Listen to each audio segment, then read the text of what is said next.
Mau malam Mbak Maria. on Selamat camera malam. atau Aduh, mau ini Oke. kita ini mengarahkan sebanyak mungkin share video supaya bisa face to face. Ya. Oke.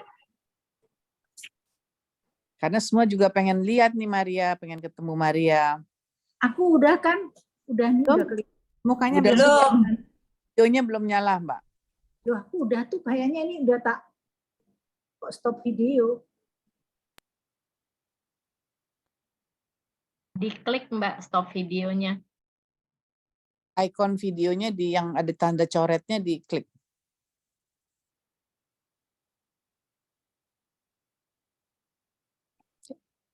Ada Zoom. Ada Zoom. Sorry Mbak, aku boleh lanjut bentar nggak Mbak? Ada Zoom. I saw you. Halo Maria, you look great. Halo. Halo. Selamat datang di Kutu Buku Club. Terima kasih. Yang Maria di Kompas dan juga fans bukunya sekarang. Namun untuk resminya saya minta tolong founder ya dari Kutu Buku Club itu Ibu Lili atau Ibu Indrina untuk mengatakan sepatah dua kata dulu. Silakan. Oh, selamat malam Mbak Maria. Selamat malam, Mbak. Terima kasih sekali atas kehadirannya untuk acara kita. Sangat senang sekali kita bisa ketemu untuk diskusi bukunya yang sangat-sangat bagus dan membuat kita berpikir. Jadi kita ini bertemu sebulan sekali, mungkin juga ada diceritakan oleh Mbak Shanda dan Mbak Zaza, untuk ketemu sebulan sekali membicarakan buku-buku yang kita baca, buku-buku bahasa Indonesia, dan kita senang selalu dapat kesempatan untuk bicara dengan pengarangnya. Itu aja dari saya. Terima kasih. Indrina mau nambah? Masih mute Mbak Indrit. Indrina, oh ya dia mungkin tadi dalam perjalanan sih ya. Sorry. Oh ya, there she is. Oke, mau kata Ibu Maria, terima kasih sekali sudah dapat hadir dan terima kasih atas bukunya yang sangat inspiratif. Tadi kita sudah ada diskusi-diskusi ini, kita jadi pengen ikut berjalan di sepanjang ini. Dan pertama-tama waktu saya baca itu juga bilang, wah ini banyak spiritualnya, apalagi setelah akhir-akhirnya itu ternyata ini banyak lintas agama, perspektifnya bukan hanya dari satu sisi. Banyak sekali yang bisa kita pelajari dalam hal ini. Terima kasih sekali. Silahkan Zaza, take it over. Oke, baiklah. Terima kasih Lili dan Indrina yang sudah membuat klub ini, Kutu Buku Club, di mana ini muncul waktu zaman COVID karena nggak bisa kemana-mana, kita baca buku dan menentukan untuk membaca buku-buku pengarang Indonesia. Yeah. Baiklah, mungkin untuk pembukaan, Maria, bisa diceritakan kepada kami latar belakang Maria menulis buku ini. Terima kasih Bu Sasa, terima kasih sekali juga untuk sudah membaca Jalan Pulang. Buku ini sebenarnya jembatan sih buat saya, karena waktu itu saya pensiun dari Kompas, gitu. Jadi jembatan untuk menjadi diri saya sendiri, kan selama ini saya dilindungi oleh satu institusi besar, berlindung di bawah nama besar institusi, lalu saya harus menjadi diri saya sendiri. Ya bukan siapa-siapa sih, gitu. Itu agak bukan tapi gamang, gitu. Jadi karena gamang saya sempat nggak bisa nulis, merasa meragukan semua kemampuan gitu. Lalu ada satu sahabat muda nih yang dari penerbit buku Kompas tuh kerjanya tiap hari datang ke rumah. Seminggu tuh bisa beberapa kali cuma untuk bilang, ayo nulis Mbak, nulis gitu. Tapi ya saya masih belum bisa, tapi dia rajin sekali untuk itu. Saya cuma pada suatu hari itu kalau nggak salah bulan Maret tahun 2016. Saya ingat sekali itu kira-kira jam agak siang-siang gitu tuh, jam 2, jam 3 gitu ada suara dari hati saya loh, itu kayak seperti gini, apa namanya, nulis gitu. Buka komputer, nulis. Terus saya bilang nulis apa? Bab terakhir, mulai bab terakhir. apa bab terakhir gitu ya. Terus dia bilang, terus itu pokoknya ada seperti suara gitu ya, orang gitu. Lalu saya mulai nulis bab 4 gitu, itu mulainya begitu. Mungkin bab 4 mungkin karena yang terakhir itu yang paling dekat dengan saya. Saya selesai tahun 2015, saya ke orang tahun 2014, jadi itu yang paling dekat mungkin itu. Tapi kadang-kadang saya juga nggak habis pikir itu sekarang dari mana, nggak tahu gitu. Tapi itu yang kemudian terjadi. Ketika saya nulis, itu tiba-tiba seperti mengalir loh. Nah itu yang kemudian membuat saya merasa bahwa itu sepertinya kembali gitu pulang. Itu apa? Seluruhnya pulang. Saya bisa menulis dengan ringan. Lalu ketika itu teman muda yang dari apa penerbit buku Kepustakaan Kompas Gramedia namanya Christine, itu selalu dia datang lagi, dia nanya, udah bisa nulis Mbak? Belum gitu, tapi saya punya naskah nih, tapi belum jadi gitu. Ya dicoba-coba aja nulis, coba kamu naik ke atas deh, aku baca gitu. Terus dia lihat tuh, dia baca, terus dia diam. Saya masih di bawah, saya diam, saya biarin aja dia baca. Lalu dia terus dia bilang, April, Mei deh gitu. Terus dia bilang, Mbak, aku ya itu apa deadline-nya tanggal 20 Agustus. Saya kaget loh. Jadi itu kebaca ya, maksudnya apakah buku sejenis itu bisa dijual? Karena buat saya, kalau buku saya nggak bisa dijual, penerbitnya rugi, kasihan gitu. Jadi saya pikir dia bilang, oh Mbak, ini lagi banyak orang yang kayaknya ini waktunya udah pas gitu. Itu terus itu yang membuat saya seperti punya semangat baru, dan itu seluruh prosesnya juga aneh sekali gitu, karena kan penulis tuh nggak bisa tiba-tiba terus dia jalannya lancar gitu. Kadang-kadang juga stuck begitu atau gimana, itu selalu ada seperti apa ya, seperti ada aja jalannya. Jadi misalnya saya selalu tidur dengan buku-buku gitu, kalau saya lagi sampai di satu titik terus saya bilang, aduh itu kok tadi kok kayaknya saya belum, itu tuh saya tiba-tiba bisa buka buku, buka aja asal-asalan tuh tiba-tiba itu yang saya cari gitu. Jadi saya ketemu di situ gitu. Jadi kadang-kadang tuh prosesnya sendiri unik. Saya mencari bukunya itu, bukunya siapa? Bukunya Thomas Merton, itu bukan buku yang mudah untuk dicari karena itu buku tua sebenarnya. Saya cari di Book Depository kalau nggak salah waktu itu dalam waktu nggak sampai 2 minggu itu saya cari Merton and Sufism, itu dalam waktu 2 minggu itu buku udah sampai di tempat saya loh. Jadi itu seperti semuanya dimudahkan, semua dimudahkan. Saya cari semua reference saya tuh semuanya datangnya dengan cepat gitu loh. Jadi saya merasa bahwa saya diberkati ya, saya merasa saya direstui saya menulis ini gitu. Dan dalam beberapa bagian itu saya merasa seperti bukan saya yang menulis, karena itu terjadi ketika peristiwa itu belum terjadi gitu. Jadi kadang-kadang saya aneh, seperti ketika orang saya di situ menulis misalnya kalau orang tuh bilang bahwa ini buku ini apa ya, tulisan ini otentik banget punyamu gitu. Enggak loh sebenarnya, karena kita itu kan juga baca dari banyak itu, kita punya pengalaman yang mungkin terhubung gitu. Jadi yang punya kita mungkin yang otentiknya banget itu mungkin cuma berapa puluh %. Saya udah nulis itu, saya nulis beberapa hal yang sekarang menjadi perdebatan orang gitu, antara predestinasi dan antara nasib dan predestinasi misalnya kayak gitu. Itu saya udah tulis sejak lama gitu, maksudnya itu juga menjadi kegelisahan saya. Jadi itu aja. Saya senang sekali kalau buku ini terbaca. Dan kita juga senang sekali bisa membaca buku ini, dan sudah sampai edisi kelima ya Mbak Maria. Dan ada tambahan. Iya, tapi bukan.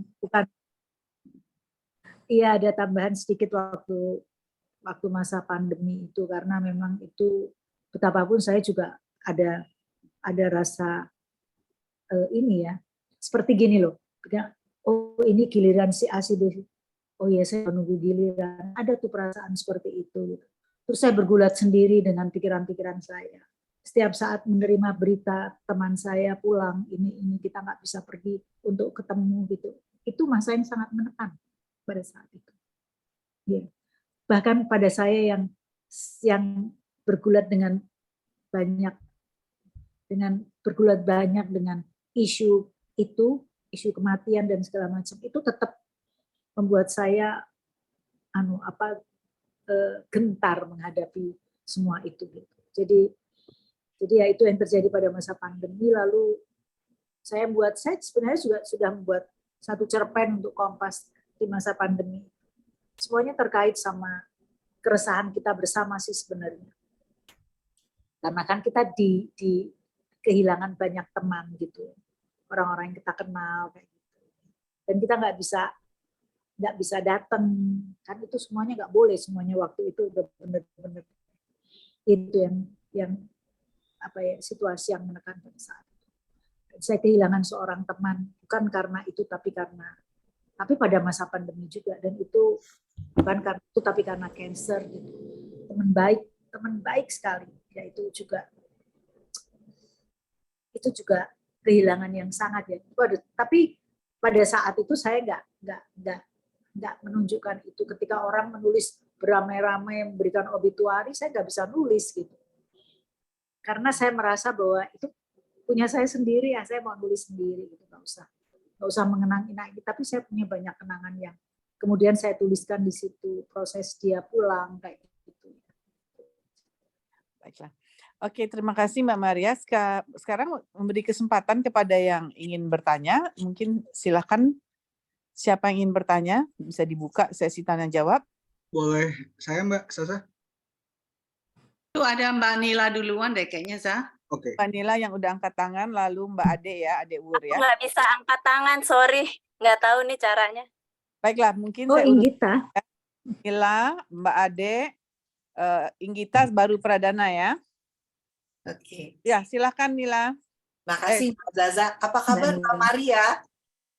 Masih Apa kabar, Dok? Ingat. Ingat, Dok. seneng banget bisa baca bukunya loh Mbak. Cuman nyuwun sewu belum selesai. Jadi baru sampai halaman 390 sekian. Tapi saya nggak mau curang untuk biasanya kalau nggak selesai saya suka baca dari belakang Mbak. Tapi ini nggak. Saya harus selesaiin. Jadi cuma pertanyaan saya Mbak Maria, setelah selesai menulis buku ini, sayangnya saya nggak beli yang edisi terakhir Mbak. Aku belinya dapetnya dibeliin suami yang edisi lama ini ya. Jadi, tapi pertanyaan saya Mbak, kalau waktu udah selesai nulis buku ini, Mbak Maria merasa nggak seperti yang almarhum Ibu bilang tentang kesementaraan, yang urip mung mampir ngombe. Itu Mbak Maria setelah selesai, ada nggak? Karena waktu aku baca sampai halaman sekitar 390-an, saya tuh malah justru disadarkan oleh, ya walaupun saya nggak 100% Jawa Mbak, tapi ya ibuku orang Jawa ya. Dan ibuku suka ngomong seperti itu, tentang kesementaraan dan mengenai ageman Mbak. Ini aku seneng banget Mbak nulis agemaning jiwa, tentang ageman. Jadi iya, apa yang Mbak Maria rasakan setelah selesai nulis buku gitu ya, terus kan diterbitkan ya, rasanya apa Mbak? Aku ingin tahu. Sebenarnya yang saya tulis itu yang saya hidupi ya, Dok. Jadi bukan saya menulis, bukan mengarang ya. Jadi itu yang saya hidupi dalam hidup saya. Agama itu seperti ageman, seperti baju gitu. Tapi baju di dalam gitu, bukan baju di luar. Urusan saya dengan yang hidup gitu. Nah tadi ngombe itu saya kira kita semuanya merasa loh. Saya merasa ketika umur saya menginjak 60 tahun, saya merasa setiap hari itu adalah, dulu kita nggak merasa karena sibuk sekali, tapi sekarang sungguh-sungguh merasa bahwa setiap hari itu adalah ini, semakin dekat gitu loh. Semakin dekat kita semakin merasa bahwa hidup itu pendek sekali ya ternyata gitu. Karena kita kan ukurannya waktu gitu. Padahal sebenarnya kan ya enggak, dinikmati aja gitu. Berapapun itu pokoknya ya yang ada sekarang kita nikmat. Tapi memang terasa sekali waktu itu terjadi memang sebentar sekali kita di sini. Jadi kadang-kadang kita suka bilang life is too short. Kalau ada macam-macam tuh udahlah nggak usah, itulah pokoknya. Life is too short. Apa namanya? Hidup itu cuma pendek. Kita cuma numpang minum. Kenapa kita nggak hidup sebaik-baiknya dengan waktu yang pendek itu? Instead of kita berantem sama teman hanya karena nggak cocok sedikit aja nggak cocok, kita nggak akan cocok sama teman gitu. Tentu kita nggak akan bisa kita selalu merasa bahwa si A, si B, si C itu orang-orang yang kita anggap musuh atau orang-orang yang menganggap kita musuh gitu. Tapi saya pikir makin tua dan makin banyak pengalaman dalam hidup tuh saya kira kita melihat bahwa siapapun mereka tuh datang dengan satu pesan untuk kita. Bahkan orang yang kita bilang musuh itu jangan-jangan itu yang dikirim dia yang punya hidup itu untuk menjadi guru kita. Kan kadang-kadang kalau kita minta misalnya berdoa lah gitu misalnya pada siapapun namanya siapapun lah ya. Saya tolong dong Tuhan gitu. Saya minta supaya saya diberi kesabaran gitu. Wah iya, nanti dikasih itu semuanya. Dikasih peristiwa-peristiwa yang membuat kita dilatih kesabarannya. Itu peristiwa yang bertentangan sama sekali dengan apa yang kita mau gitu. Jadi kalau kita belajar tentang universal law, kita akan tahu bahwa semua yang terjadi itu sebenarnya ya itu ada di dalam hukumnya itu gitu. Jadi the law of paradox misalnya kayak gitu. Kita sebenarnya kalaupun orang tuh kalau mau orang bilang ateis, kita nggak perlu ngurusin orang itu mau ngomong ateis atau kalau kita tahu hukum semesta, kita pasti tahu Tuhan di mana gitu. Jadi nggak usah ikutan membuat judgement, oh si A, si B, si C agama, nggak perlu deh. Cukup tahu bagaimana hukum semesta bekerja gitu. Itu sudah tahu di mana Tuhan ada di situ misalnya. Gitu. Nah, ketika saya menulis ini ya dok ya, saya tuh sebenarnya nggak merasa apa-apa dok, karena saya menuliskan yang saya hidupi dok. Jadi bukan mengarang ya. Jadi ketika saya bilang ibu saya cuma bilang, kalaupun saya nggak baca Injil, saya nggak baca teks yang lain, saya cuma baca buku-buku sufi, baca-baca buku-buku Buddhis, lalu spiritualisme Kristiani gitu ya. Itu sebenarnya cuma ada 4 hal yang saya pegang dari ibu saya. Ini bahasa Jawa ya. Nandur ngunduh itu pisau grip itu ya sebenarnya. Nandur ngunduh, kamu beli kamu pakai gitu, kayak gitu-gitu, yang kayak begitu. Jadi itu yang bisa dijadikan seperti seperti panduan kita jalan dalam hidup ini supaya kita selamat. Sebenarnya yang kita cari dalam hidup itu apa sih? Karier, apalagi semuanya, harta, gitu. Bukannya itu semuanya mau ditinggal tuh.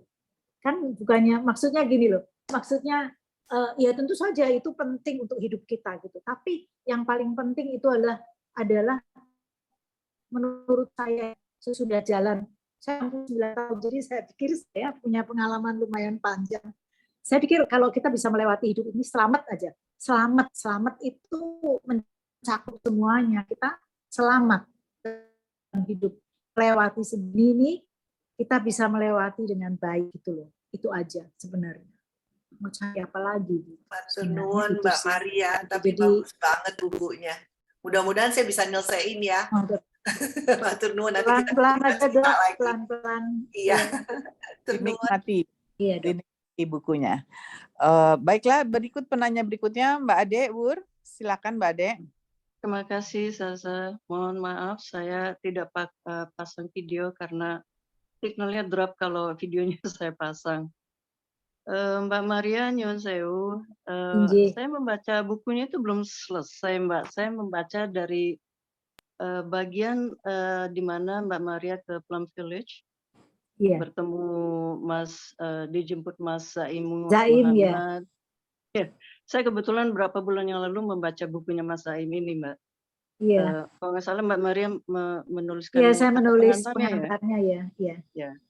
Dan saya juga baru menyelesaikan sedikit bagian dari pada saat perjalanan di tarekat di Aljazair. Iya. Pertanyaan saya sebenarnya dalam perjalanan Mbak Maria ini ya, apakah saat ini masih tetap ada keinginan katakanlah untuk berada di Plum Village untuk beberapa saat gitu ya, bahkan menjadi samanera atau mengikuti suatu tarekat tertentu gitu, atau memang dari perjalanannya ini sudah cukup gitu Mbak Maria, dan adalah waktu untuk Mbak Maria untuk mengolah yang kemudian di-share ke kita dalam bentuk buku ini. Itu Mbak Maria. Ya Bu Ade, terima kasih. Sebenarnya saya tidak memerlukan apa-apa lagi tuh. Jadi saya tidak ingin jadi apa-apa ya, jadi saya aja gitu. Karena saya pikir saya dulu tuh udah seperti ini loh, seperti masuk ke supermarket gitu loh Bu Ade. Yeah. Saya ambil semua yang saya pilih gitu. Tapi kita semua akan seperti itu. Kita akan ketemu jalan kita sendiri. Tidak perlu mengikuti jalan yang lain, tapi kita pernah melewati jalan itu dan mendapatkan sesuatu dari itu. Gitu. Jadi apakah saya akan ke sana atau itu? Enggak, saya tidak ingin. Saya masih mengikuti latihan-latihan dari Plum Village, seperti nanti ada DOM itu, Day of Mindfulness segala macam, saya ikutan nanti. Dan saya punya hubungan dengan beberapa sister dari Plum Village gitu. Saya kira jalannya bukan itu tuh Bu. Nanti kita ketemu ketemu jalan kita sendiri loh. Tapi kita memang harus melewatin itu supaya kita bisa menemukan jalan kita itu. Kita mesti mencari lewat banyak jalan gitu. Jadi nggak bisa tiba-tiba kita ketemu jalannya gitu. Jadi itu juga pertanyaan pernah ditanya juga. Apa kamu kamu orang Katolik kok kamu kayak begitu? Saya nggak merasa ada yang bertentangan dengan itu, dengan agama formal ya, karena buat saya tadi sebenarnya agama itu kan agamaning jiwa, jadi sebenarnya semuanya urusannya sama saya ke dalam. Nah, kalau saya tuh ingat yang Thomas, di sini ada nanti Thomas Merton itu ada tip itu ya, dia bilang kalau saya tidak memeluk saudara-saudara saya yang lain misalnya, Islam, Hindu, Buddha, apapun semuanya, Syaman dan segala macam. Lalu apa yang tertinggal dari kekatolikan saya gitu. Jadi artinya ya Katolik itu sebenarnya menjadi itu perempuan sebenarnya. Aduh, Mbak Maria suaranya frozen, agak hilang. Signalnya mungkin ya. Kelihatannya. Mungkin kali kita minta dia untuk nggak pakai video kali, mungkin ininya kurang kuat. Ya. Dia masuk lagi ya. Oke. Bandwidth-nya nggak kuat kali dia. Oh, menghilang ya dia ya? Nanti udah masuk lagi sebentar lagi, mungkin drop sebentar. Itu tadi yang Thomas Merton yang Mbak Maria bilang tuh halaman 433 itu memang bagus sekali quotation-nya. Kalau mau baca di halaman 433. Saya Ini belum nyampe ke situ. WA centrengannya cuma satu nih, berarti belum dibaca. Mungkin signalnya hilang. Nah, masuk.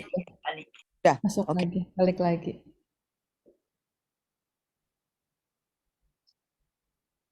Halo Mbak Maria. Ya. Halo. Ya, Mbak Maria, nggak usah pakai video Mbak kalau memang ini berat bandwidth-nya, nggak apa-apa kok nggak pakai video Mbak. Maria bisa dengar? Nanti aku bilang ke dia ya, dia mungkin lagi nyari-nyari cara nyalain videonya kali. Ininya sih dia nggak muted ya, tandanya. Tapi kita nggak dengar.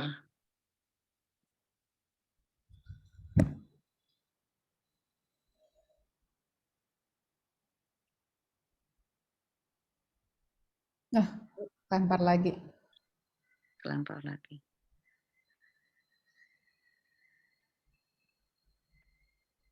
itu luar biasa banget ya. Dia mengatakan hidupnya tuh kayak masuk ke supermarket. Dia tinggal memilih apa yang diambil, ya itulah dia. Itu kena banget gambarannya kita, apa Ya, yang kita pilih ya itulah kita, yang kita jadikan kita itu siapa.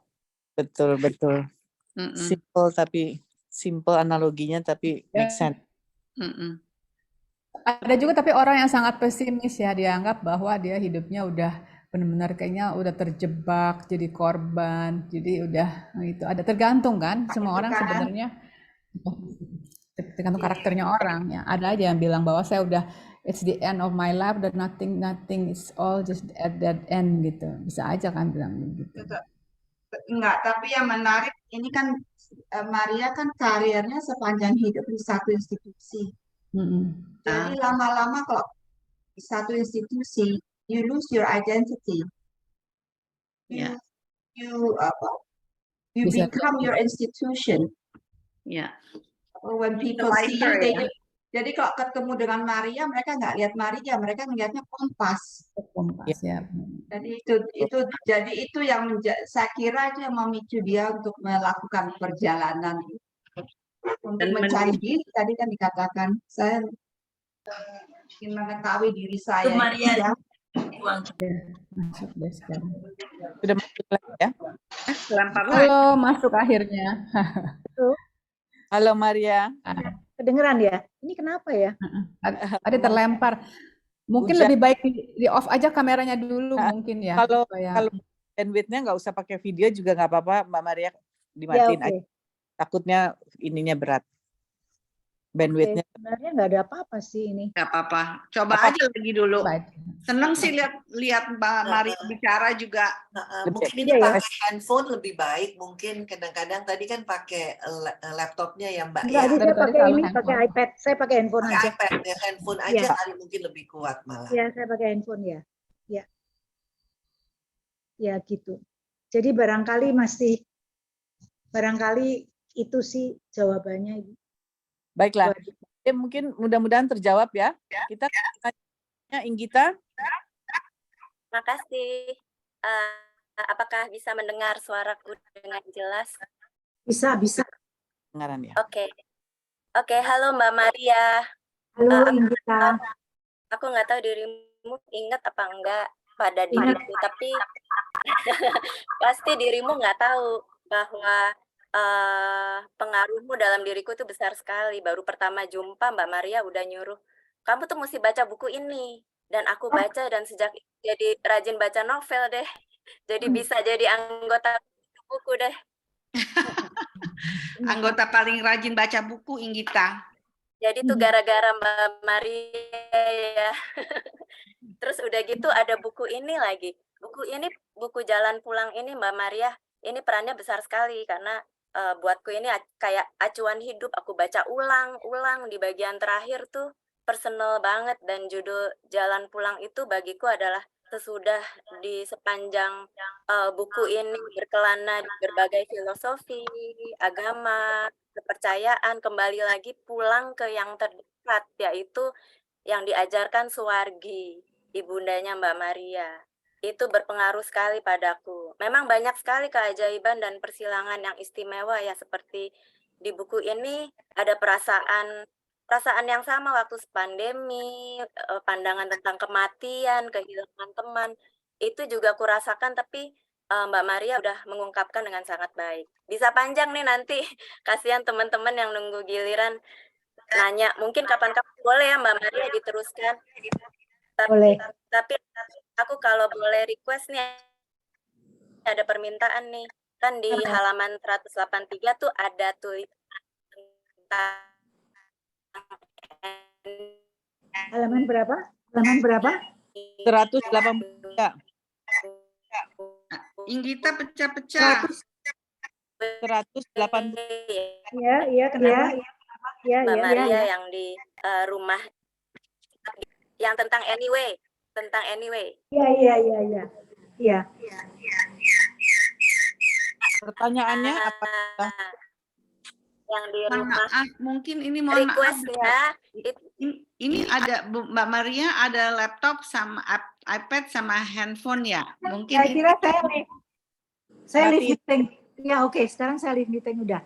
Ah, Aja ya. Iya. salah satu aja supaya Ya, nggak udah. Iya. Gemar, nggak bergema. Iya, kenapa Mbak Indita? Jadi Anyway. cuma mau bilang aja sih, itu benar ada di dinding rumah Ibu Teresa di Kolkata. Tapi itu bukan diciptakan oleh Ibu Teresa. Penulisnya itu adalah seorang penulis bukunya judulnya menulis kata si paradoxical commandment itu di tahun 68 waktu dia berusia 19 tahun. Kemudian Oke. Ibu Teresa meraihnya lalu Oh, mengambil menghadirkannya ya. di Sheshu Bafan. Jadi Iya, kalau iya. misalnya Ya, oke. ada penerbitan ulang buku jalan Iya, nanti saya mungkin rapikan. ada Ya. catatan Terima taman kasih. ini. Nah, terima kasih ya. Iya. Terima kasih buat itunya. Saya kira punya Ibu Teresa. Bukan ya? Oke, terima kasih. Ya, Ya. ya terima kasih. Terima kasih. Nanti saya rapikan. Udah pertanyaannya itu saja yang kita? Iya, sudah. Terima kasih. Terima Oke, kasih Gita. baik. Kalau saya boleh interupsi sebentar sebelum penanya berikutnya, Maria, ini tadi karena bicara Bunda Teresa ya, itu yang sangat berpengaruh juga dengan berkesan dalam buku ini. Bisa elaborasi sedikit mengenai pengalaman Maria di tempat Ibu Teresa ini dan kenapa sampai ke situ gitu? Oh ya, waktu itu tuh kami memang mendapat tugas. Sebenarnya bukan mendapat tugas, saya disuruh pergi gitu loh sama bos saya tuh. Itu tahun keberapa? Tahun ke-6 saya kerja di Kompas. Bos saya itu almarhum tuh tahu kecenderungan saya mau kemana gitu. Jadi saya disuruh pergi ke India gitu, ketemu Ibu Teresa. Itu sebenarnya nggak mudah karena kita nggak dapat izin untuk pergi ke sana. Jadi udah nulis surat dan segala macam, tapi kita nggak bisa dapat izinnya, itu nggak bisa dapat. Terus datang aja go show, tapi waktu itu saya berangkat dengan Mirna. Mirna salah satu teman baik saya di Kompas. Waktu itu Mas Robi itu bos saya tanya, kamu mau pergi sama siapa? Oh boleh 2 orang ya, saya bilang sama Mirna gitu. Jadi kami berdua. Mirna itu teman saya Muslim dan saya Katolik. Waktu itu Mirna nungguin saya kalau ke gereja gitu. Saya masuk ke kapelnya Ibu Teresa segala macam tuh dia menunggu saya di situ. Gitu. Jadi ada apa ya? Ada banyak ada banyak yang indah dari hubungan kita juga gitu. Nah, waktu itu memang kalau berkat Ibu Teresa kan Suaranya hilang. Sayang, suaranya hilang. Hilang sekarang. Sayang ya kalau lagi pas seru-serunya suaranya suka hilang. Atau Nanti mungkin ada statement apa juga. Atau mungkin dia lebih baik dengan handphonenya aja kali ya. Kayaknya dia udah handphone nih sekarang. Yang sebelum ini lagi cerita apa bagus-bagusnya, tahu-tahu hilang suaranya, hilang orangnya.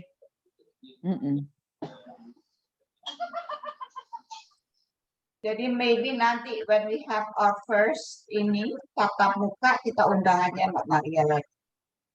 Ya. Yang face to face. Untuk diajak ini ngobrol enak sekali memang. Ya. Saya pakai ini aja deh, pakai HP aja ya. Iya, Ya, betul. Mbak, betul. Ya. Saya juga pakai. Saya pakai HP deh. Oke. Ya. Ini apa namanya? Jadi Bunda waktu Teresa. itu kalau pergi ke tempatnya Ibu Teresa kan nggak mungkin kalau kita nggak kerja menjadi relawan gitu. Tapi waktu itu ya, kalau saya harus mengulang sekarang, saya kira saya nggak mampu loh. Saya nggak mampu itu karena itu di luar keberanian kita tuh. Kayaknya waktu itu kita berani sekali karena kan kerjanya itu ngurusin orang yang sakit dan orang yang mau meninggal. Dan kita tuh pernah pada suatu hari di sana banjir kayak gitu segala macam. Dan itu pokoknya bukan sesuatu yang menyenangkan sama sekali. Tidak ada. Jadi kalau kita pulang tuh kayak orang dua-duanya tuh saling apa ya saling diam gitu, kita nggak tahu kita mau ngomong apa karena speechless gitu. Itu udah di satu melihat orang di puncak-puncak penderitaan yang luar biasa. Dan pada saat itu tuh kita sebagai manusia tuh kita di situ cuma ditanya aja, kamu mau nggak bekerja untuk orang-orang ini gitu. Nggak bisa lagi, kita nggak bisa jadi wartawan motret-motret, oh nggak ada, itu nggak ada sama sekali. Kita di sana adalah menjadi bagian dari relawan untuk bekerja di sana. Dan setelah pulang dari sana, Mbak Maria tulis semua pengalaman itu di Kompas ya? Iya, di Kompas ya. Ya.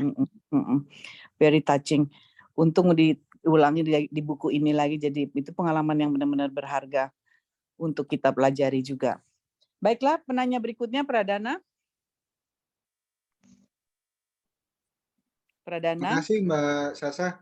Bu Maria absen dulu, saya ketemu Bu Maria di rumahnya Bu Heni Supolo pada saat Lebaran kemarin dan mata saya merah. Lalu pamit pulang Ibu. Kalau Ibu ingat. Di rumah Bu Heni Supolo Ibu. Di Pondok Indah. Oh iya, apa kabar? Ya, baik Ibu. Baik. Jadi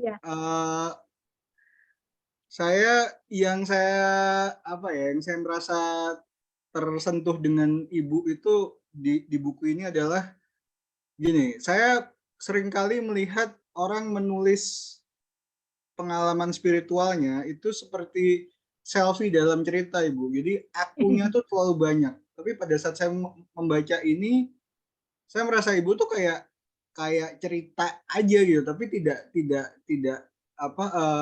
keakuannya tuh bisa hilang gitu Ibu. Nah itu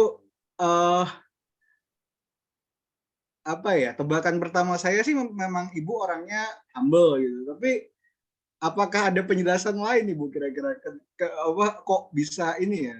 Bisa seenak itu dan ya itu tadi saya tidak merasakan ada ego buat selfie, pengalaman spiritual, pengalaman jalan-jalan di situ gitu. Makasih Bu. Enggak sih Dek, ya gimana ya. Saya sebenarnya kalau dibilang saya humble enggak juga loh. Saya tuh sombong sekali dulu. Sombong banget gitu. Jadi ngerasa paling pinter, ngerasa itu. Kita semua ngelewatin ya fase-fase itu gitu. Tapi ketika kita makin kesini gitu ya. Ketika kita sudah mendapat banyak pengetahuan yang lain, tiba-tiba kita merasa kita tuh nggak tahu apa-apa loh sebenarnya. Gitu. Jadi muncul dari perasaan-perasaan yang itu. Dan sebenarnya waktu menulis ini editornya tuh Mbak Christine tuh udah ngingetin, Mbak kamu kok nulis kayak begini tuh kamu nggak takut ya? Dibaca orang, kamu orangnya kayak, oh enggak. Ini ya saya memang kayak gitu kan gitu. Jadi kayak orang yang mengakui semua kelemahannya. Ya itu manusia kan seperti itu gitu. Itu aja, jadi enggak sama sekali enggak. Tidak berniat juga membuat buku ini bagus loh, Dek. Saya cuma mau nulis saja gitu. Saya pengen sharing pengalaman saya dan mudah-mudahan terhubung dengan pengalaman teman-teman saya yang lain. Saya kira kita memang terhubung ya, kalau sudah baca pasti oh iya ya saya juga kok kayak gini ya rasanya, pasti gitu. Jadi bisa relate gitu ya. By the way, Mbak Christine yang disebut itu Mbak Christine Udiani bukan Ibu? Iya betul. Iya. Oke. Makasih Bu. Sama-sama. Baik, Prananda sudah selesai. Mbak Santi, silakan Mbak Santi, fellow jurnalis. Bukannya Mbak Ati duluan ya Mbak sebelum aku? Ini Ati. Mbak Ati kayaknya duluan. Enggak, it's okay. Abis ini Ati. Oh ya, oke. Mbak Maria apa kabar? Halo, apa kabar?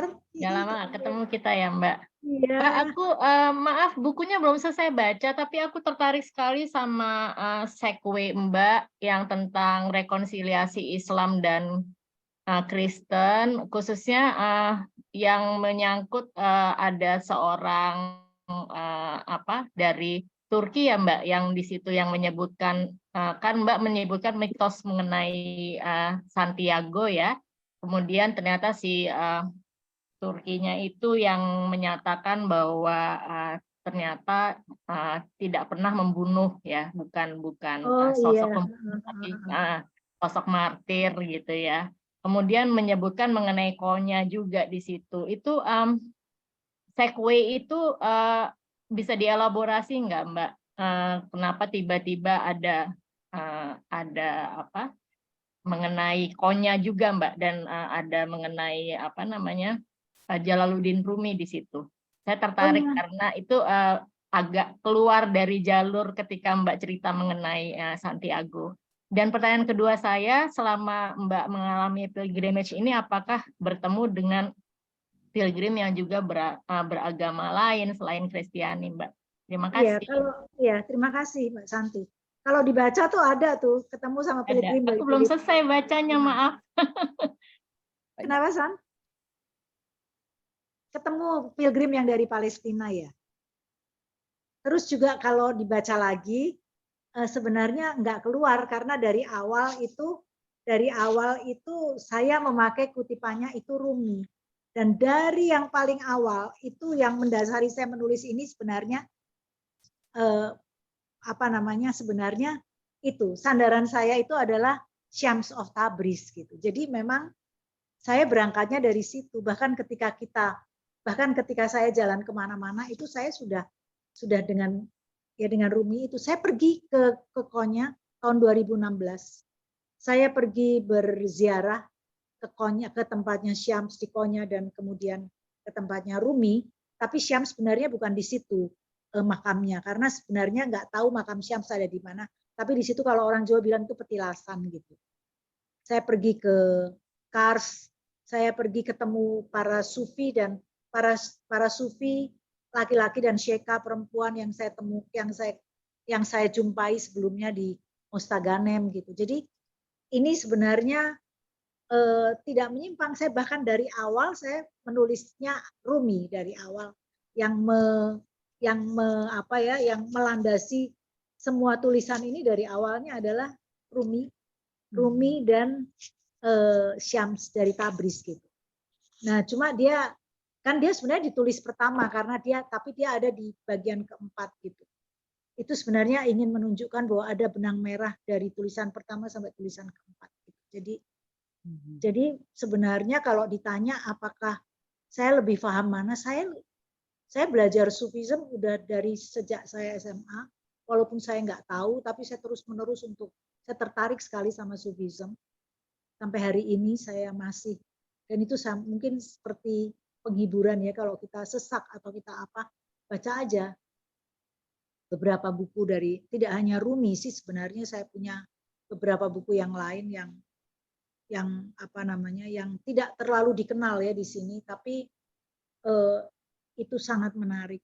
Syams itu misalnya Rumi, coba baca bukunya Syams dulu, itu bagus sekali karena Syams itu unik menurut saya, luar biasa. Dan ketika saya pergi ke Kars, itu ada satu sufi juga yang itu indah sekali loh. Saya cuma belum sempat menulis aja, tapi itu saya pengen menulis perjalanan saya ke sana, ke Turki gitu. Jadi saya tertarik Turki karena seperti terhubung juga, saya juga nggak tahu, tapi sebelum orang-orang pergi ke sana untuk segala macam, saya suka sekali ke Turki, beberapa kali saya pergi ke sana. Dan kemudian memang terhubung dengan beberapa ini ya, sama Ibn Arabi segala macam, itu luar biasa. Walaupun di sana tuh ketika kita masuk ke dalam, kita lihat ketegangan antara penganutnya Rumi sama penganutnya Ibn Arabi, walaupun sebenarnya itu nggak perlu ya, karena kan sebenarnya itu saling melengkapi gitu. Tapi itu indah sekali. Indah ketika kita memahami ajaran-ajaran itu, puisi-puisinya itu sebagai cara hidup, bukan sesuatu yang hanya sebagai sesuatu yang hanya dihafalkan. Membuat kita kelihatan pandai karena kita tahu segala macam gitu. Tapi sebenarnya itu bagaimana kita menghidupi yang diomongin Rumi itu. Rumi itu punya 40 rules yang sebenarnya kalau kita baca itu udah jadi kitab suci sendiri itu. Kalau pernah baca 40 Rules of Love-nya Elif Shafak, itu Rumi di situ, bagus sekali. Saya anjurkan untuk membaca buku itu, 40 Rules of Love. Elif Shafak itu penulis dari Turki. Itu perempuan sangat sangat hebat. Saya suka sekali tulisan buku-bukunya dia. Jadi saya anjurkan untuk baca aja, cuma 40 itu menjadi teks yang membimbing, menuntun kita berjalan, itu cukup sebenarnya menurut saya ya. Jadi saya suka sekali itu. Saya merasa ada di situ lah gitu kira-kira. Rumi itu yang terkasih ya, yang terkasih. Gitu. Syams, sebenarnya Syams. Itu. Baiklah. Bagaimana? Ya. Terjawab Mbak Santi? Ya, terima kasih Mbak Maria. Kembali kasih. Kapan-kapan ketemu ya. Oke Mbak. Berikutnya Mbak Ati, setelah itu Mbak Elsa. Silakan At. Mbak Maria, bukunya luar biasa. Saya merasa setiap bagian itu seperti jawaban saya sehari-hari. Jadi kemarin saya ada masalah apa, kok pas saya baca di halaman itu ada jawabannya. Hari ini masalah apa, jawabannya itu ada di situ. Jadi luar biasa. Padahal waktu 50 halaman pertama rasanya aduh, belum ada ketertarikan, tapi semakin lama semakin hebat. Ada beberapa pertanyaan Mbak Maria mengenai tadi Mbak Maria mengatakan bahwa agama itu seperti baju dalam yang itu adalah pribadi seseorang yang tidak perlu diceritakan. Tapi saya sangat tertarik mengenai keluarga Mbak Maria itu yang disebutkan adalah ibu Mbak Maria yang latar belakangnya kejawen. Sebetulnya bagaimana Mbak Maria waktu masih kecil itu di lingkungan keluarga yang kejawen dan Katolik atau bagaimana, dan mengapa saya tidak mendengar ada kenangan Mbak Maria atau masukan dari orang tua, dari bapaknya, bisa diceritakan nggak? Boleh di-share nggak Mbak Maria? Iya, sebenarnya ibu saya juga bukan kejawen ya. Ibu saya itu campuran dari agama Jawa lama. Kejawen itu kan udah ada pengaruhnya dengan Islam ya, Mbak Ati ya. Jadi ini Jawa lama ini beda lagi. Ini ada macam-macam gitu. Tapi saya selalu ingat kok, kalau ingat sekali itu selalu ada.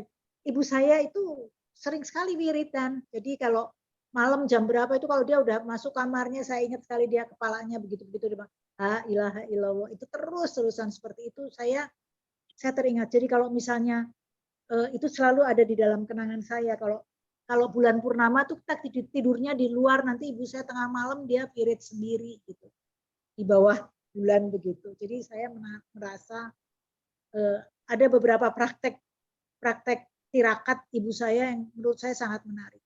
Lalu saya waktu kecil nggak pernah mendapat pendidikan agama dari ibu saya. Saya tuh dilepas aja gitu. Saya pernah ikut orang masuk gereja Pantekosta itu apa, itu dekat rumah saya ada gereja Pantekosta. Orang kok teriak-teriak gitu, saya dengerin aja di situ, orang yang nyanyi saya ikut. Saya pernah ikut ngaji, saya pernah ikut segala macam, tapi terus saya pergi ke Bogor, saya tinggal bersama adiknya ibu saya, dan di situ saya dibaptis Katolik.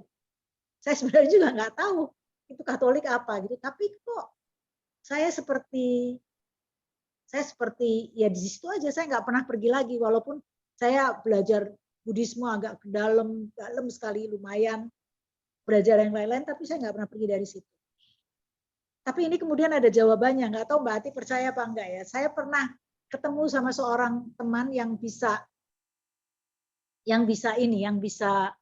melihat masa lalu, walaupun itu saya dibilang percaya nggak percaya gitu ya. Tapi dia bisa menggambar saya itu siapa di masa lalu pada kehidupan saya yang keberapa gitu. Itu ternyata saya itu hidup di satu negara mungkin waktu zamannya Hindu ya, di Pasundan kok di Siliwangi, pokoknya di situ. Lalu saya di situ tuh sebagai penggawa atau staf kerajaan saya, tapi kerjanya tuh untuk hubungan luar negeri, spiritualitas. Saya pernah ditugaskan untuk pergi ke Roma untuk melihat agama di sana, saya juga heran. Saya sendiri sampai sekarang nggak pernah ke Roma. Tapi bagaimana orang itu bisa ngomong, bisa tahu saya itu seperti apa tuh, semuanya tuh kebaca gitu. Saya sekarang sih saya nggak pernah tidak pernah menganggap itu sebagai satu kebenaran, tapi itu sebagai sesuatu yang bisa saya pertimbangkan. Kenapa saya kok nangkring di sini gitu ya, nggak pergi-pergi gitu. Padahal saya belajar macam-macam gitu. Jadi ya udah, jadi saya juga mengambil kesimpulan bahwa sebenarnya kita bisa tetap ada di situ, tetapi kita menjalani cara hidup, bukan cara hidup. Seperti cara hidup sebenarnya Buddhisme itu kan bukan agama, tapi itu kan cara hidup. Dan cara hidup mereka tuh luar biasa gitu. Maka saya menjalankan praktek Buddhisme, saya Katolik. Gitu. Saya menjalankan praktek Sufisme, menghidupi Sufisme, tapi saya ya Katolik gitu. Jadi saya nggak merasa ada benturan. Gitu. Dari kecil tuh saya menunggui ibu saya wirid, saya menunggui ibu saya itu ada praktek yang suka obong-obong menyan itu loh kalau orang Jawa itu pakai sajen segala macam itu, tapi doanya tuh doa Islam loh. Jadi saya nggak paham juga. Tapi pada saat-saat tertentu dia juga ngomongin yang lain, misalnya Hong Wilaheng kayak begitu. Jadi saya merasa semuanya menyatu dalam satu ajaran kebaikan dalam hidup itu saja. Jadi saya nggak pernah bersoal dengan ibu saya, dia agamanya apa aja, saya nggak bersoal. Tentang ayah saya tuh dari ayah saya sebenarnya itu dari pantai utara di daerah Kudus begitu, itu kan Islam ya, Islam yang cukup kuat gitu. Jadi dari keluarga ayah saya tuh saya kira saya berasal dari keluarga itu. Kenapa saya nggak pernah bicara tentang ayah saya, karena mereka pisah ketika saya masih kecil.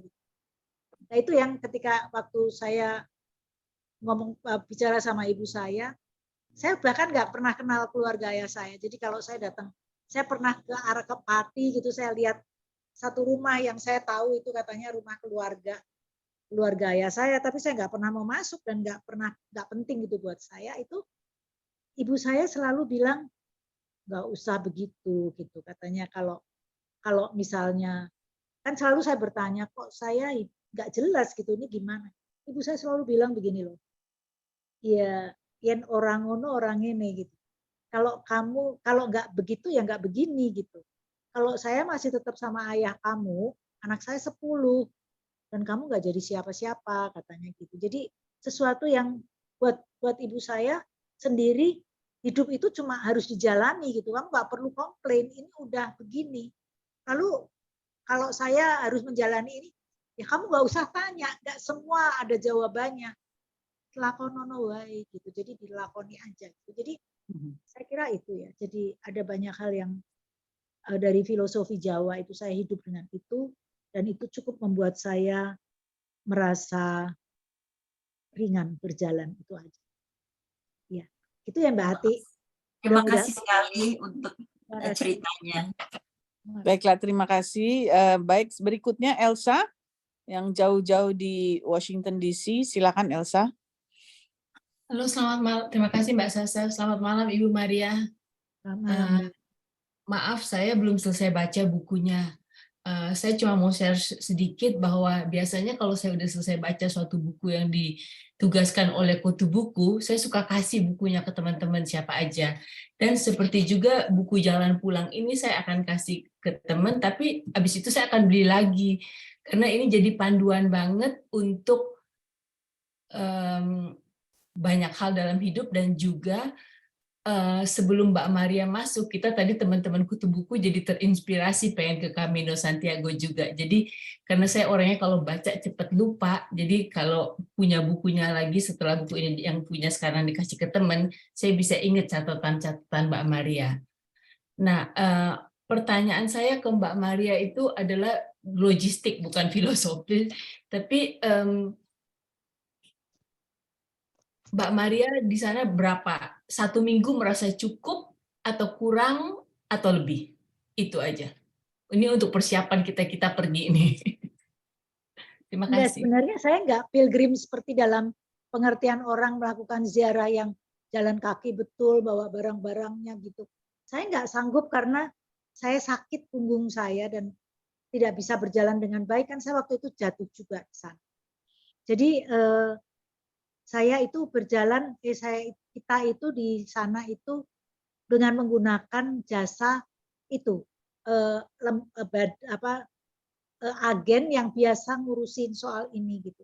Jadi kita bisa apa namanya tidurnya bener, nggak tidur di biara-biara yang nggak karuan, mandi nggak karuan. Saya nggak bisa karena saya memang harus 1 bulan tuh saya harus segera pulang ke Jakarta gitu. Itu nggak sampai waktunya kalau saya seperti jalan seperti itu gitu. Nah, sebenarnya jalan seminggu atau 8 hari, lalu saya tinggal di sana lagi beberapa hari, 10 hari lebih, kira-kira 11-12 hari di sana, karena saya berhenti di Santiago, lalu pergi ke Finisterre gitu. Itu itu sebenarnya hanya kulminasi dari seluruh pengalaman saya sepanjang hidup saya gitu. Jadi ini puncaknya aja, saya mesti melakukan perjalanan dan menemui diri saya yang tidak pernah saya temui karena saya selalu takut ketemu sama dia, karena kalau ketemu sama sesuatu yang ada di dalam diri itu kita nggak bisa bohong loh, kita kayak orang telanjang gitu. Jadi itu saya berani menghadapi itu karena pada saat kita jalan itu kan kita jalannya sendiri-sendiri, nggak jalan rame-rame, nggak sama sekali jalan sendiri, nggak ada siapa-siapa, nggak ada lagi yang membuat kita bisa melarikan diri dari sesuatu yang ada di dalam diri kita, dari saudara kita yang ada di dalam diri kita. Jadi kita harus menghadapi dia. Itu dengan segala macam gugatannya itu. Diterima aja. Kadang-kadang suka nangis, kadang-kadang itu jalan gitu. Nanti ketemu sama orang ya kita bilang, apa buen camino, tapi sebenarnya habis itu nanti bisa nangis lagi kayak gitu. Sendirian aja di jalanan gitu. Jadi itu sebenarnya untuk menemui diri kita sendiri. Dan itu sebenarnya latihan untuk bisa menemukan itu di mana aja. Nggak harus berangkat ke Santiago sih sebenarnya. Tapi harus melewati Santiago mungkin untuk bisa ketemu, untuk bisa melakukan itu sendiri gitu. Jadi sebenarnya itu perjalanan menemukan intimasi dengan diri kita sendiri. Dan di dalam diri kita ini sebenarnya ada yang lain loh, bukan cuma yang ini aja loh. Kalau saya bohong misalnya, atau saya membuat-buat tuh yang di dalam suka bilang kamu bohong langsung seperti itu, misalnya kayak gitu. Dan itu bisa, kalau itu nggak akan kedengeran kalau kita tiba-tiba bilang enggak saya betul kok gitu. Nah itu nggak akan kedengeran karena kita menolak gitu. Tapi kalau kita mau diam dan kita bisa itu tadi sadar penuh, being here and now, itu kita akan ketemu. Dia akan bicara banyak sekali sama diri kita sendiri. Dan itu sebenarnya yang ada di dalam diri sendiri. Orang bisa bilang apa itu higher self, apalah, apapun namanya. Tapi yang jelas itu seperti saudara kita di dalam, yang bisa ngomong sama kita. Dan dia entitas yang lain loh, maksudnya bukan sesuatu yang bisa kita kendalikan dengan kepala kita loh. Sama sekali bukan. Karena dia akan membuat gugatan banyak sekali terhadap diri kita.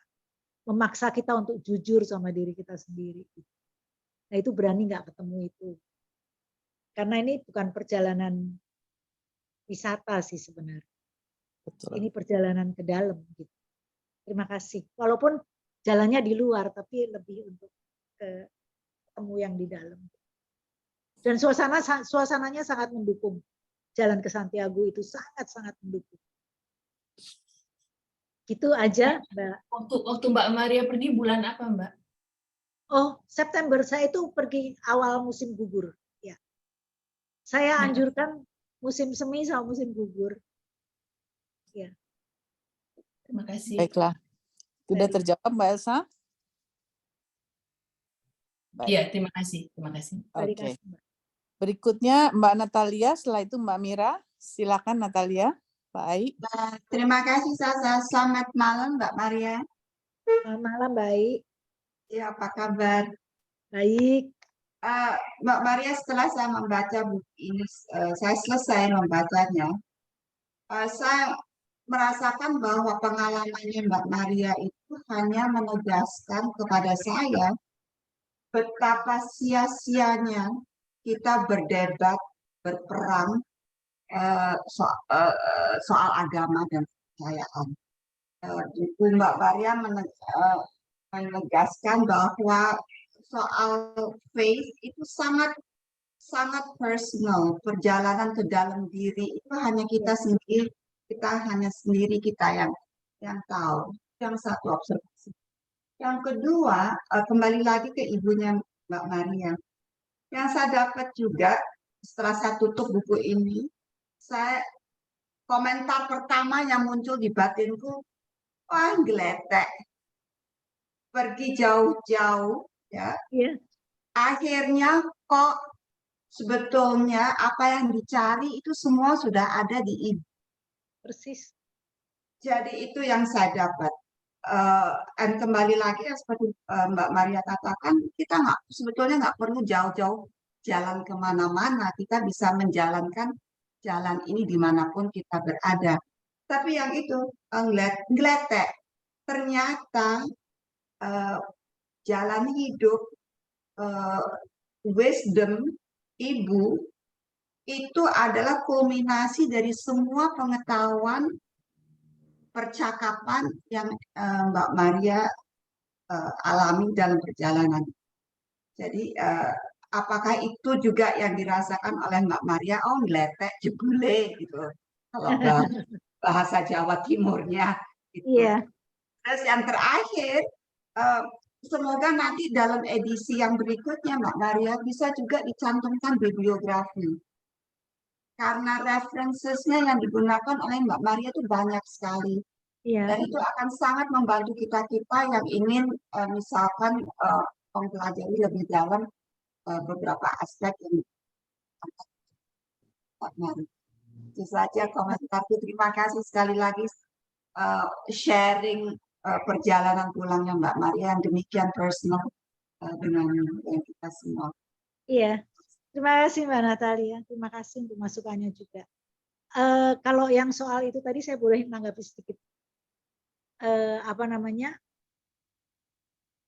Tadi ternyata nggak jauh-jauh, tapi kita memang harus melewati perjalanan yang jauh dulu untuk bisa ketemu yang deket itu.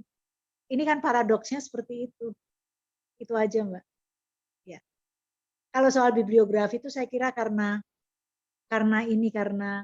pilihan dari penerbitnya ya. Jadi nggak pakai reference, tapi di bawahnya catatan kakinya banyak. Iya. Baiklah, terima kasih Natalia pertanyaannya. Berikutnya Mbak Mira, silakan. Mira? Boleh yang lain dulu, lagi batuk tiba-tiba. Siapa yang setelahnya yang mau nanyain? Oh, tapi nggak apa-apa. Pelan-pelan Sorry. aja. Tadi tiba-tiba keselak tiba-tiba. Jadi agak batuk. Tapi Mbak Maria, selamat malam. Selamat malam Mbak Mira. Ya Mira, maaf ini agak-agak gatel nih lehernya. Tapi saya senang sekali baca bukunya karena merupakan seperti rangkuman dari semua filosofi kehidupan yang bagus yang perlu kita ketahui. Saya sendiri juga latar belakang orang tua itu, ayah saya kan ya dulu mungkin kejawen ya, tapi setelah itu dia ya menjadi spiritual. Ibu saya agama yang sangat ketat Islam karena orang Bukit Tinggi. Nah, jadi ada kayak seperti konflik antara pendidikan orang tua dalam hal beragama. Nah, akhirnya kan saya juga jadi mencari-cari ya, what is the right pathway for me gitu kan. Karena pada akhirnya kan kita akan mencari jati diri kita itu Islam ketat seperti ibu atau spiritual seperti ayah gitu kan. Karena panutannya itu kan, both our parents. Nah, tapi setelah saya baca bukunya Ibu Maria, saya melihat bahwa memang We don't need to look terlalu jauh gitu kan, just be gitu kan. Just be aja udah. Lakoni hidup ini dengan apa yang datang ya kita jalankan, we do our best aja gitu kan ya. Tapi saya juga interested dengan segala informasi yang seperti ya, bahkan saya itu saking mencari-cari apa sih hidup ini tuh sampai saya sering nonton ya near death experiences karena ceritanya juga bagus-bagus sekali ya. Iya, saya suka sekali nonton itu near death experiences karena rata-rata hampir sama gitu ya. Pengalaman dan juga memberi banyak sekali jawaban gitu ya bahwa tentang spiritualisme gitu. Jadi saya sangat senang ya, saya sih sebenarnya oh ya, pertanyaan saya apa ya, jadi sampai lupa. Pertanyaan saya adalah apa namanya, kalau menurut Mbak Maria setelah saya baca yang bagian Plum Village itu, saya juga tertarik sekali dengan keindahan alamnya yang diceritakan secara detail gitu ya, dan juga terkesan dengan adanya patung-patung Buddha yang ternyata dibuatnya dari Jawa. Iya, itu juga sangat-sangat menarik. Jadi kayak seperti ada unsur Indonesia juga di sana gitu ya. Jadi dan setelah membaca bagian yang filosofi Buddhisme itu bagus sekali, dan sepertinya hanya dengan kita hidup seperti itu bisa nggak bakalan ada perang gitu ya. Terus apa namanya? Tapi kenapa ya kok susah sekali untuk, padahal kan istilahnya gini loh, manusia itu kan baca buku dia pintar, dia apa namanya bisa cari tahu segala macamnya, tapi kok ya masih juga nggak bisa menyelesaikan permasalahan yang istilahnya persahabatan antara dua orang terus bisa jadi berantem musuhan ya, kayak misalnya di politik Indonesia lah gitu ya. Padahal kan kita itu sebenarnya kan semuanya membaca gitu. Jadi kalau menurut Mbak Maria tuh apa sih yang seharusnya dilakukan gitu setelah perjalanan ini gitu? Karena saya melihat dunia semakin sedih, semakin nggak pesimis sih karena there's always hope gitu ya. Tapi semakin ngeri gitu. Dan maksudnya walaupun banyak orang yang sudah mengikuti perjalanan Buddhisme gitu ya yang sangat baik dan bagus, tapi kok dunia ini kok makin jelek gitu loh. Kalau menurut Bu Maria gimana? Itu aja dari saya. Mohon maaf agak lama. Makasih. Iya Mbak Mira, saya juga nggak tahu. Tapi ini Mbak Mira, kita kan nggak bisa mengubah yang ada ya.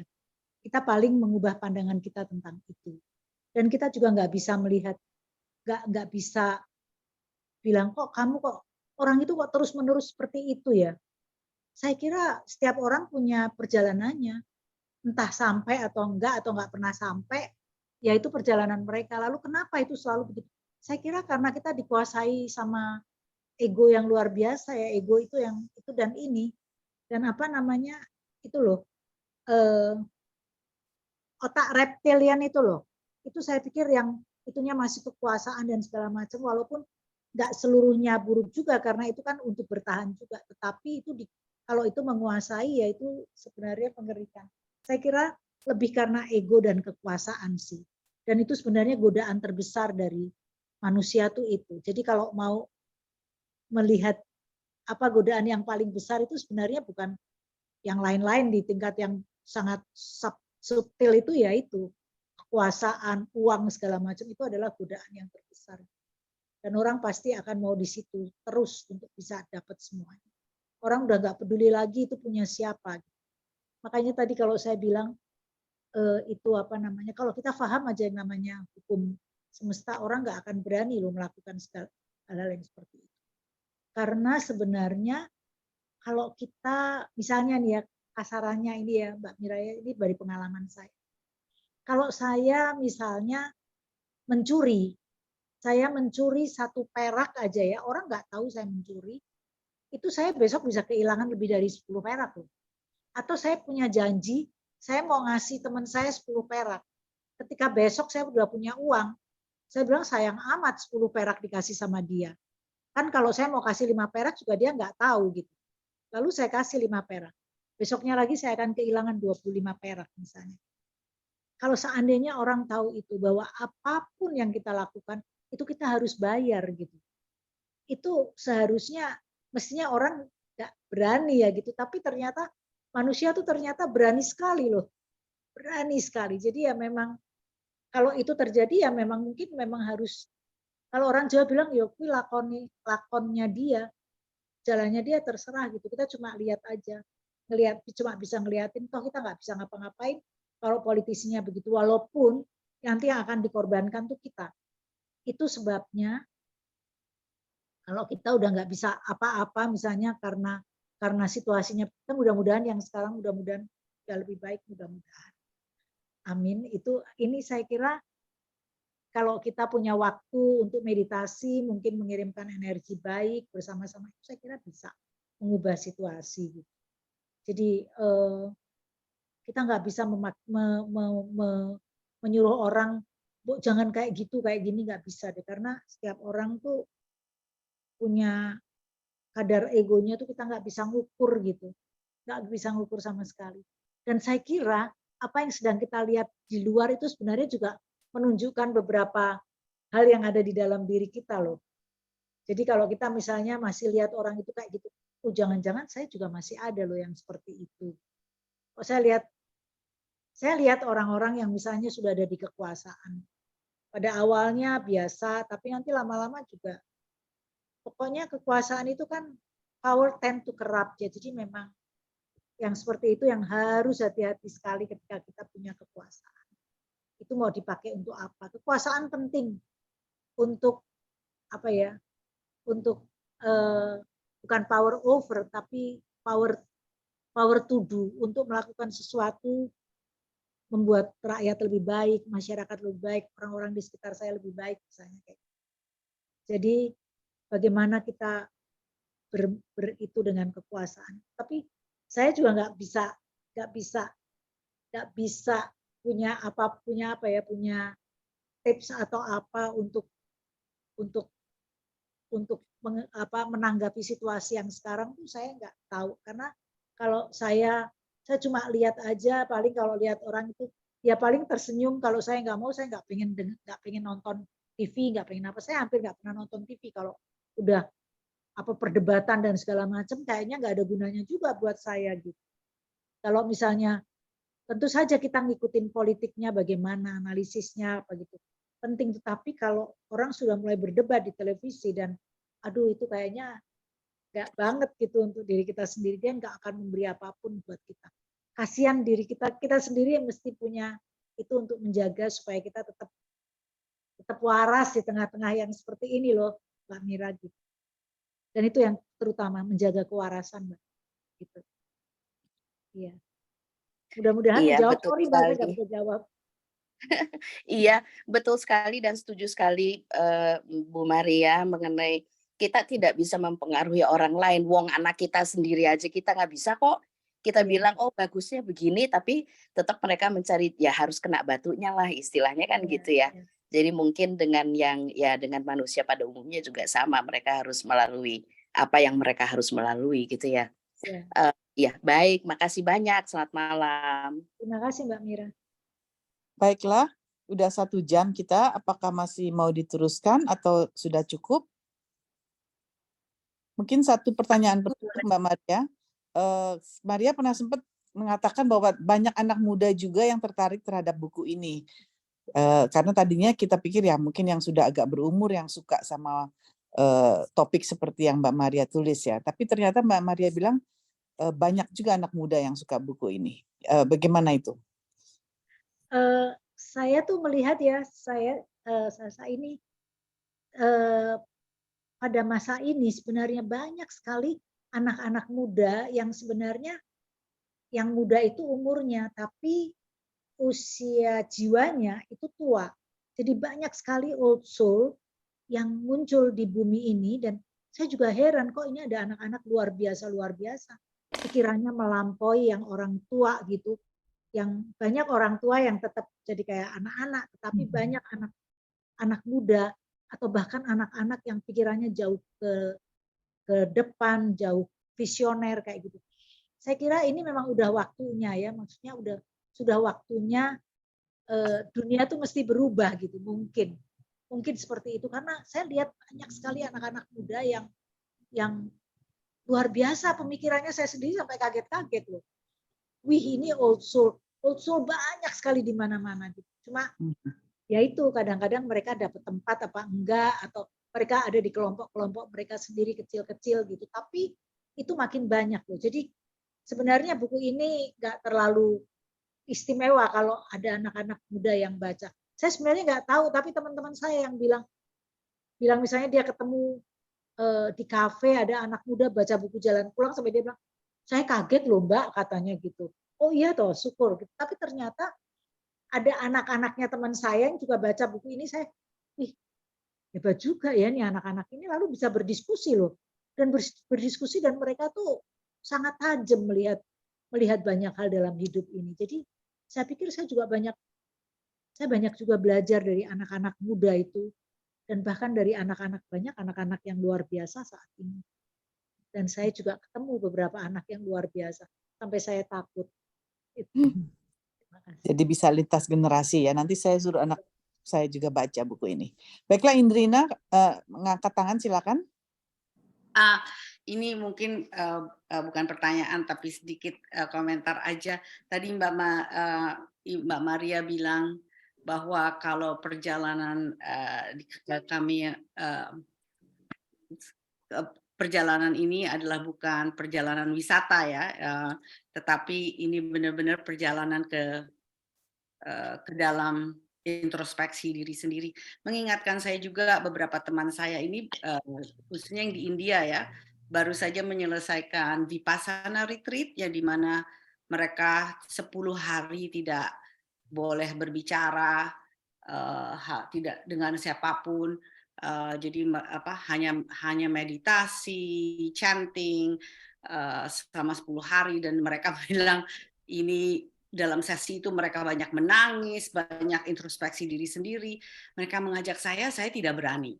Dan waktu saya jadi saya salut sekali dengan Mbak Maria yang menjalankan perjalanan panjang ini, karena kadang-kadang musuh kita terbesar adalah diri sendiri dan otak kita sendiri yang berbicara mengenai keterbatasan kita, kekurangan kita, maupun ketakutan kita gitu. Jadi itu dalam hal ini waktu saya diajak untuk Vipassana saya belum berani, dan waktu teman-teman bicara ingin jalan-jalan pun saya belum bisa bilang ayo ikut karena saya takut sekali terus terang dalam challenge itu. Bukan hanya kalau yang perjalanan ini bukan challenge fisiknya aja ya, tetapi challenge dari mentalitasnya itu. Ini selain itu saya juga mau berterima kasih kepada Mbak Maria untuk mengingatkan bahwa memang kita di dalam dunia ini hanya sebentar, kita hanya visiting, dan setiap hari seperti tadi Mbak Maria buka, setiap hari kita hidup, setiap hari itu kita mengurangi, setiap hari itu bonus kurang lebih ya, apalagi kalau kita sudah 60 ke atas, tetapi setiap hari itu kita mengurangi 1 hari di mana kita akan hidup.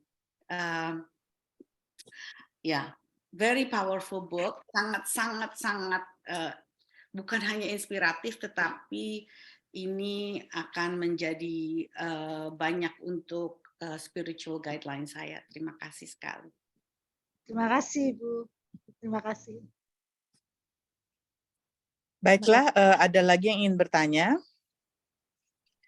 Boleh sedikit menimpali yang Indrit rasakan? Silakan. Mungkin sambung rasa dari Indrit. Sebetulnya Mbak Maria, tapi ini mungkin ada sensitif ya. Saya menjalani umroh.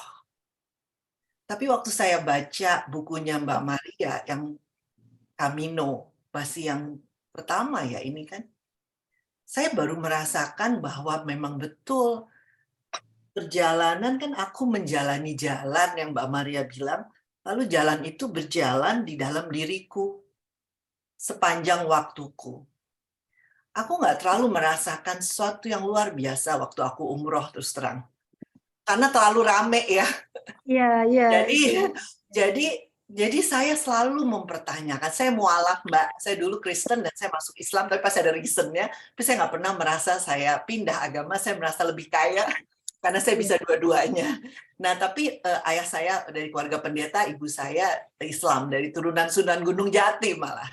Tapi maksud saya gini Mbak Maria, waktu saya baca ini, saya tuh cuma diingetin gini, kalau saya harus jauh-jauh keluarin untuk naik haji 450 juta, kan saya baru umroh, saya belum haji nih. 450 juta itu saya udah bisa nolong desa tertinggal Mbak di NTT. Ngapain gitu saya ngeluarin 450 juta untuk saya naik haji. Oke, ini sangat sensitif kalau saya ngomong ini mungkin. Tapi waktu saya baca bukunya Mbak Maria, saya tuh merasa kadang-kadang saya bisa merasakan kalau saya lagi jalan, misalnya jalan di hutan gitu, kayak trekking ya, sendiri, tapi emang harus sendiri. Iya. Dan benar-benar merasakan, jadi mencium bau perdu hutan.